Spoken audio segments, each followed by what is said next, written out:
Hello everyone. आज हम बात करेंगे एक ऐसे टूल की जिसके ज़रिए हम सबकॉन्शियस माइंड में मैसेज पहुंचा सकते हैं। आपको अगर लॉ ऑफ अट्रैक्शन का यूज़ करना है, आकर्षण का नियम अगर आपको अपने लिए फेवर में काम कराना है, आपको सबकॉन्शियस माइंड को मैसेज भेजना है, आपको एनएलपी की टेक्निक अप्लाई करनी है, आपको मैनिफेस्टेशन करनी है, मेडिटेशन करना है, सबके लिए ज़रूरी है कि हम सबकॉन्शियस माइंड को अपना मैसेज अच्छे से पहुंचा पाए। तो आज इस वीडियो में हम उस टूल के बारे में बात करेंगे जिसका नाम है एफर्मेशन। हमेशा हम इसमें गलती कर देते हैं, कभी पता नहीं चलता कि कैसे इसे डिज़ाइन करें, कैसे इसे बोले, कैसे इसे लिखे, किस टेंस में इसको रखें। ऐसी बहुत सारी समस्याएं हमारे सामने आती है। तो इस वीडियो में मैं आपको पूरा बताऊंगा, इस वीडियो को पूरा देखिए और मैं आपसे वादा करता हूं कि अगर आपने इन 5 पॉइंट को जो मैं आपके साथ शेयर करने वाला हूं एफर्मेशन को लेकर, अगर आपने ढंग से देखा तो आपके सारे डाउट दूर हो जाएंगे। तो शुरू करते हैं, एफर्मेशन कैसे डिज़ाइन करें। सबसे पहले तो एफर्मेशन क्या है?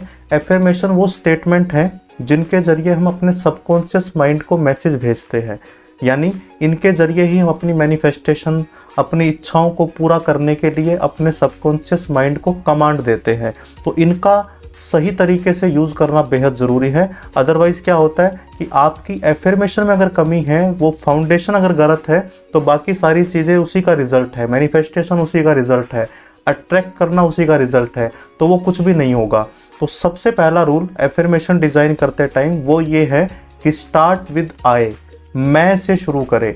ये गलती अक्सर हम करते हैं कि हम अपनी एफर्मेशन को दूसरों के लिए डिज़ाइन कर लेते हैं। जैसे अगर मैं कोई भी स्टेटमेंट आई से शुरू करता हूँ, मैं से शुरू करता हूँ, तो मेरा दिमाग उसके साथ एसोसिएशन फील करता है, जुड़ाव फील करता है। लेकिन अगर मैं वो स्टेटमेंट किसी दूसरे के नाम से या दूसरे किसी संबोधन से शुरू करता हूँ तो उसमें डिसएसोसिएशन आ जाता है। तो हमेशा अपनी एफर्मेशन आई से शुरू करें। बहुत सारे लोग क्या करते हैं कि आई से शुरू करने की बजाय किसी और स्टेटमेंट से शुरू करते हैं।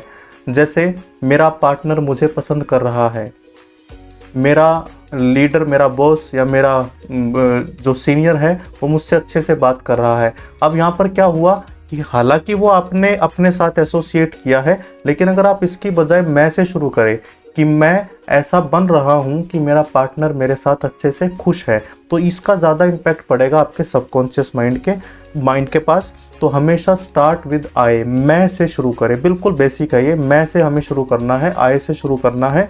दूसरा इसका रूल क्या है कि जब भी हम इसे बनाते हैं अक्सर समस्या आती है किस टेंस का प्रयोग करें, प्रेजेंट टेंस में रहे या उसे कंटिन्यूटी में दिखाए, क्या करें। मैं आपको इससे पहले कि बताऊं कि हमें क्या करना है, 2-3 स्टेटमेंट देता हूं और आप खुद समझिए कि किस स्टेटमेंट पर आपका दिमाग ज़्यादा यकीन करेगा। मान लेते हैं मैं बीमार हूं और मैं स्टेटमेंट एफर्मेशन बना देता हूं कि आई एम हेल्दी, मैं स्वस्थ हूं, तो क्या मेरा दिमाग इस पर यकीन करेगा? मैं गरीब हूं और मैं एफर्मेशन बना देता हूं आई एम रिच, मैं अमीर हूं, तो क्या मेरा दिमाग इस पर यकीन करेगा? नहीं। लेकिन अगर मैं बनाता हूं आई एम बिकमिंग रिच, मैं रिच बन रहा हूं, तो थोड़ा ही सही मेरा दिमाग उस पर यकीन करेगा। अगर मैं एफर्मेशन बनाता हूं कि मैं स्वस्थ हो रहा हूं, आई एम बिकमिंग हेल्दी, तो मेरा दिमाग थोड़ा ही सही इस पर यकीन करेगा। तो जब भी आप कोई स्टेटमेंट कंटिन्यूटी में देते हैं तो आपके दिमाग के लिए उस पर यकीन करना ज़्यादा ईजी हो जाता है। और आप अक्सर देखते हैं कि बिलीफ का बड़ा रोल है आपके मैनिफेस्टेशन में। आप इसे इस तरह समझिए कि आप अपने घर से निकले हैं, ऑफिस में जा रहे हैं, इन बिटवीन किसी का फ़ोन आता है, तो आप क्या बोलते हैं? मैं ऑफिस जा रहा हूँ। यानी आपका दिमाग इस बात के लिए प्रिपेयर है कि आप वहाँ पहुँच जाएंगे। अगर आप बोलेंगे मैं ऑफिस में हूँ, तो ये झूठ है जिसको आपका दिमाग रिजेक्ट कर देगा। तो आपको हमेशा कंटिन्यूटी में बनाना है, ING लगाकर बनाना है अगर आप इंग्लिश में बनाते हैं, और अगर हिंदी में बनाते हैं तो रहा हूँ, रही हूँ, इस तरह की स्टेटमेंट यूज़ करनी है। जैसे example, I am becoming healthy, मैं हेल्दी हो रहा हूँ। आई एम बिकमिंग रिच, मैं सफल हो रहा हूँ, अमीर हो रहा हूँ। तो आपको इस तरह की स्टेटमेंट पे आपका दिमाग जल्दी से यकीन कर लेता है। तो आपको प्रेजेंट को कंटिन्यूटी में दिखाना है। नंबर 3, आपको क्या करना है? आपको पॉजिटिव स्टेटमेंट यूज़ करनी है, नेगेटिव स्टेटमेंट नहीं। जैसे मैं बीमार नहीं होना चाहता या मैं और बीमार नहीं हो रहा हूँ, अगर आप ING के साथ इसे लगाते हैं, मैं गरीब नहीं रह रहा हूँ, नहीं, आपको जो चाहिए उसकी बात कीजिए। आपको क्या चाहिए? आपको अमीरी चाहिए तो आप उस पर फोकस कीजिए।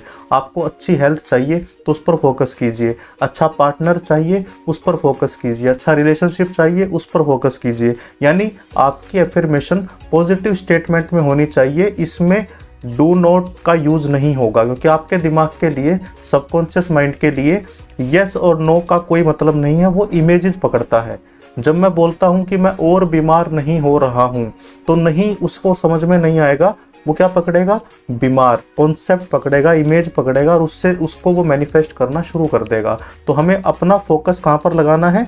जो मैं चाहता हूँ उस पर नहीं, जो मैं नहीं चाहता। तो ये तीसरी बात आपको ध्यान में रखनी है। फोर्थ आपको ध्यान में क्या रखना है कि जब भी हम एफर्मेशन बनाते हैं, जब भी हम एफर्मेशन डिज़ाइन करते हैं, उसमें फीलिंग का होना बड़ा ज़रूरी है, विजुअल्स का होना बड़ा ज़रूरी है। यानी जो भी स्टेटमेंट मैं बोल रहा हूँ या मैं लिख रहा हूँ, मैं उसे ईजिली विजुअलाइज कर पाऊँ और उसमें फीलिंग हो कुछ। तो फीलिंग वर्ड्स का आप यूज़ कर सकते हैं। हैप्पी, आनंद हिंदी में, कि मैं खुश महसूस कर रहा हूँ, मैं एक्साइटेड हूँ, जो भी आपको लगे, आपकी फीलिंग जिसके साथ ट्रिगर होती है, वो वर्ड, पॉजिटिव फीलिंग के वर्ड्स आप ज़रूर यूज़ कीजिए। क्योंकि एफर्मेशन विदाउट फीलिंग ज़ीरो होती है। अगर उसमें आपको फीलिंग नहीं आई ना, आप फील नहीं कर पाए, तो वो किसी भी काम की नहीं है। तो जब भी आप एफर्मेशन डिज़ाइन करें तो इस बात का ध्यान रखें कि उसमें फीलिंग हो और उसे आप विजुलाइज कर पाए। जैसे आई एम बिकमिंग हेल्दी। अब हेल्दी को लेकर आपके दिमाग में क्या विजुअल है, वो विजुअल्स आपके दिमाग में एकदम से क्लियर होने चाहिए कि आप कैसे दिखेंगे जब आप हेल्दी हैं, आप कैसे दिखेंगे जब आप अमीर हैं, आप कैसे दिखेंगे जब आप अपने फेवरेट इंसान के साथ है। वो विजुअल आपके पास होने चाहिए और उन विजुअल्स की एक फीलिंग आपको लेनी है। तो फील अगर आप कर गए तो ये मैसेज आपके सबकॉन्शियस माइंड में पहुंच जाएगा, क्योंकि आपका जो सबकॉन्शियस माइंड है वो इमोशनल है, फीलिंग ओरिएंटेड है। और लास्ट, पांचवी बात जो आपको ध्यान में रखनी है कि आपको फोकस नहीं करना हाउ और व्हेन पे। Don't focus on how and when. देखिए, यहाँ पर आपको एक डाउट आ सकता है कि जब हम आउटकम डिज़ाइन करते हैं, जब कोई लक्ष्य बनाते हैं, तो हम उसका एक्शन प्लान बनाते हैं, कैसे करना है, हाउ, और हम उसकी डेडलाइन भी रखते हैं, कब तक इसे कंप्लीट करना है। लेकिन जब मैं एफर्मेशन की बात कर रहा हूँ तो मैं इसे क्यों मना कर रहा हूँ? देखिए, ध्यान से समझिए। जब आप कोई एक्शन प्लान बनाते हैं, जब आप कोई आउटकम डिज़ाइन करते हैं, तो ये कॉन्शियस माइंड का काम है जो लॉजिकल होकर बताता है कि क्या स्टेप लेने हैं। लेकिन एफर्मेशन सबकॉन्शियस माइंड का काम है जो कि लॉजिकल ना होकर इमोशनल है, फीलिंग ओरिएंटेड है। तो अगर आप इसमें हाउ और व्हेन डाल देंगे ना, कि कैसे हो रहा है और कब तक हो रहा है ये काम, तो आपका सबकॉन्शियस माइंड कंफ्यूज हो जाएगा, उसको मैनिफेस्टेशन में दिक्कत आएगी, इस यूनिवर्सल वाइब्रेशंस को कैच करने में दिक्कत आएगी। तो आपको हाउ और व्हेन पर फोकस नहीं करना, आपको सिर्फ उस स्टेटमेंट को, अगेन मैं समरी में बता दूं, आय से शुरू करके, उसमें एक्शन वर्ड यूज़ करके, उसमें फीलिंग ऐड करके, उसको पॉजिटिव करके, उसको बस फील करना है। जितना आप उसे फील करेंगे उतना आपके लिए अच्छा होगा। आप इसे 21 दिन तक कीजिए, जितनी बार करते हैं उतना सही है। लिख कर भी कर सकते हैं, बोल कर भी कर सकते हैं, लेकिन जब भी आप करें, चाहे लिख कर करें या बोल कर करें, विजुलाइज ज़रूर कीजिए उसको। उन विजुअल्स को देखिए और उसके साथ एक फीलिंग एसोसिएट कर लीजिए, फील कीजिए। जितना फील करेंगे उतना आपके सबकॉन्शियस माइंड को मैसेज पहुंचेगा। तो दोस्तों, बताइए आपको ये वीडियो कैसी लगी? अच्छी लगी है तो इसे शेयर कीजिए, चैनल पर नए हैं तो सब्सक्राइब कीजिए, हमारा हौसला बढ़ाते रहिए। Thank you very much.